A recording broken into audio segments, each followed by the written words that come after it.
بسم اللہ الرحمن الرحیم۔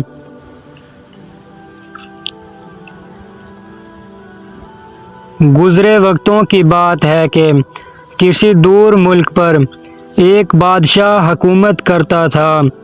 وہ بہت ہی رحم دل تھا، اسی وجہ سے اس کی رعایا اس سے بہت خوش تھی۔ بادشاہ اور ملکہ اکثر اداس رہتے تھے کیونکہ ان کی کوئی اولاد نہ تھی۔ آخر کافی دعاؤں کے بعد اللہ تعالی نے ملکہ کو ایک انتہائی خوبصورت بیٹی عطا کی۔ بادشاہ نے شہزادی کی پیدائش پر پورے ملک میں بہت بڑے جشن کا اہتمام کیا اور ملک کے تمام لوگوں کو مدعو کیا۔ اس ملک میں کچھ پریاں بھی رہتی تھیں۔ بادشاہ نے ان 7 پریوں کو بھی مدعو کر لیا۔ دعوت والے دن 7 پریوں کی بجائے 8 پریاں موجود تھیں، کیونکہ ایک بہت ہی بوڑھی پری کو بہت دنوں سے کسی نے بھی نہیں دیکھا تھا، اس لیے سب سمجھے کہ وہ مر چکی ہے۔ اسی وجہ سے بادشاہ نے اسے نہ بلایا۔ جب تمام لوگوں نے شہزادی کو تحفے دیے تو ایک پری آگے بڑھی اور بولی، میں شہزادی کو حسن کا تحفہ دیتی ہوں۔ پھر دوسری پری آگے بڑھی اور بولی، میں اسے دیانت کا تحفہ پیش کرتی ہوں۔ تیسری پری بولی، میری طرف سے شہزادی کے لیے شان و شوکت کا تحفہ ہے۔ چوتھی پری نے اپنی باری آنے پر شہزادی کو خوبصورت ناچ کا تحفہ دیا۔ پانچویں پری نے خوبصورت آواز، جبکہ چھٹی پری نے موسیقی کا تحفہ پیش کیا۔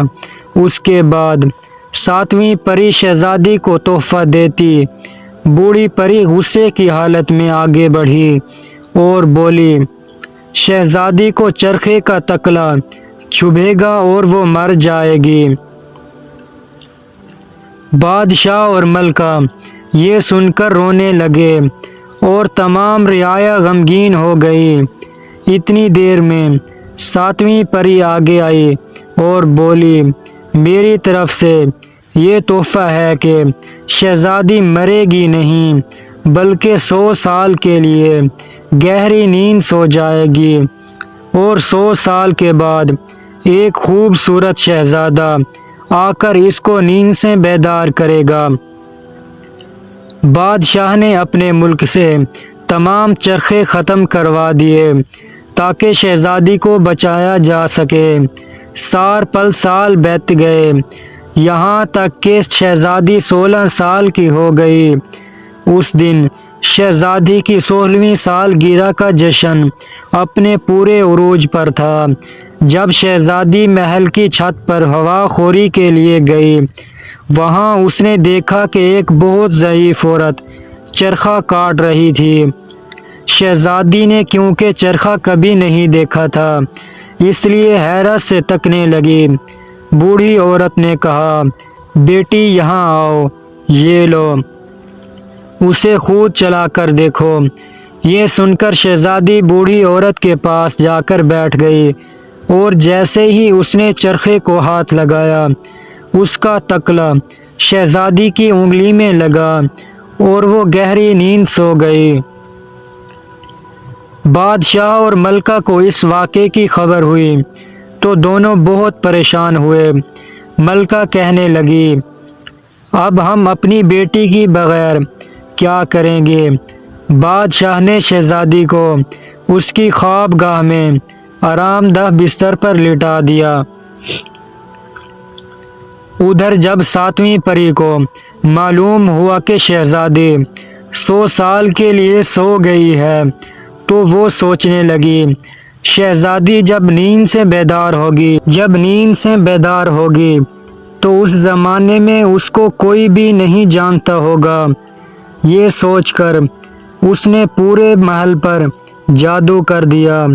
اس جادو کی وجہ سے محل میں موجود تمام جاندار سو گئے، حتیٰ کہ شہزادی کا پالتو کتا جو اس کی خواب گاہ کے دروازے پر بیٹھا تھا وہ بھی وہیں پر سو گیا۔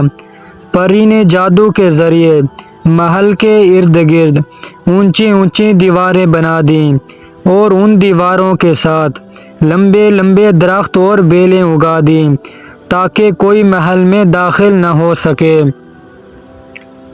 ایک روز ہمسایہ ملک کا شہزادہ شکار کھیلتا ہوا اس طرف آ گیا۔ اس نے محل دیکھا تو لوگوں سے پوچھا، یہ کس کا محل ہے؟ تو لوگوں نے جواب دیا، یہ جادو کا محل ہے، اس کے اندر ایک شہزادی 100 سال سے سو رہی ہے۔ جو شخص بھی اس کے اندر جانے کی کوشش کرتا ہے وہ زندہ واپس نہیں آتا۔ شہزادے نے کہا، میں ضرور اس محل میں جاؤں گا اور اس کا راز بھی جاننے کی کوشش کروں گا۔ لوگوں کے بہت سمجھانے کا بھی شہزادے پر کوئی اثر نہ ہوا اور وہ محل کی طرف چل پڑا۔ جیسے بھی وہ شہزادہ محل کے قریب پہنچا، شہزادے نے جو نہیں درختوں اور بیلوں کی شاخوں کو ہٹانے کے لیے ہاتھ آگے بڑھایا، وہ خود بخود ہٹتی چلی گئیں اور شہزادے کو راستہ ملتا گیا۔ شہزادہ یہ دیکھ کر بہت حیران ہوا۔ چلتے چلتے شہزادہ محل کے دروازے پر پہنچ گیا۔